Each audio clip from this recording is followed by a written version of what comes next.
Hello hi welcome to my channel Amrutha Islavath. అందరూ బాగున్నారా? నేనైతే ఈరోజు పప్పు వండుతున్నానండి. పప్పు అయితే ఉడికింది. ఇప్పుడు ఇందులో పచ్చిమిర్చి, ఒక 3 పచ్చిమిర్చి, జీలకర్ర, ఇంకా ఎల్లిగడ్డలు కొన్ని కలిపి అయితే దంచాను.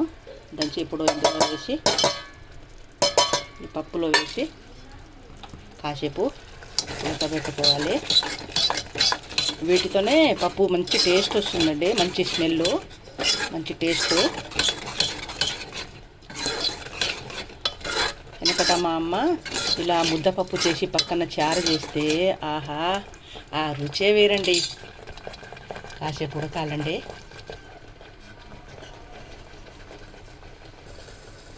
ఉడికిన తర్వాత ఇందులో చింతపండు చారు పోసుకోవాలి.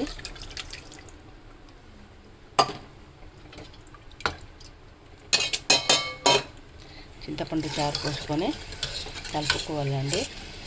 మనకు ఎంత పల్చగా కావాలన్నది మనం చూసుకొని చింతపండు చారునైతే కలుపుకోవాలి.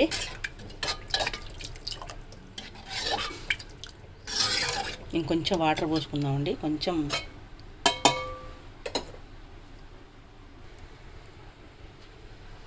తగినంత చింతపండు పులుసు అయితే పోసుకున్నాను.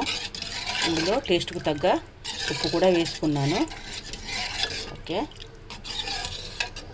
చూడండి.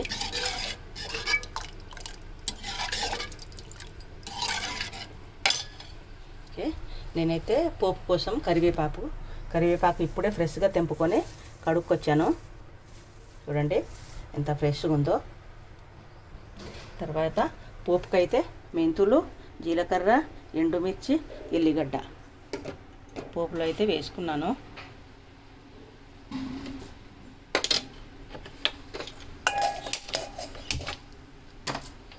తర్వాత నూనె పోసుకుందాము.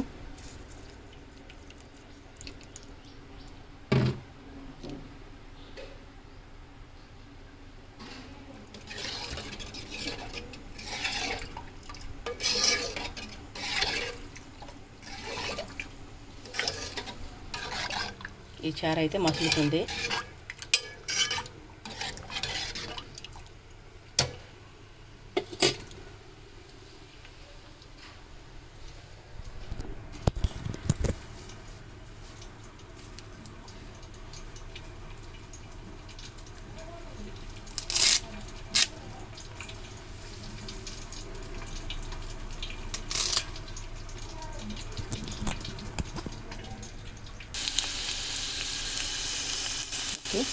నూనె అయితే వేడవుతుంది.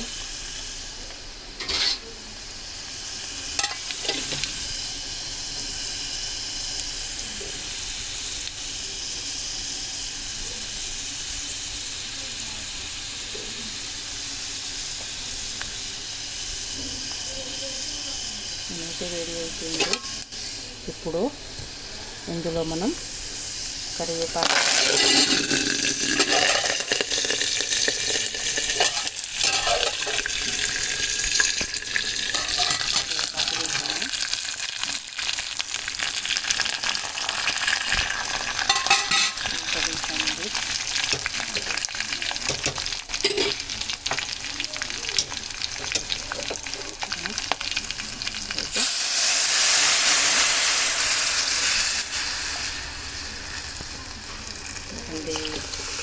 మధ్యమలాడే పప్పు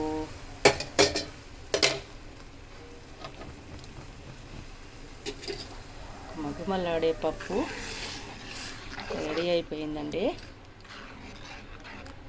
ఓకే, నాకు వచ్చినట్టయితే నేను చేశానండి. అవునా, కరెక్టా కాదా అనేసి మీరు కూడా కామెంట్ బాక్స్లో కామెంట్ పెట్టండి.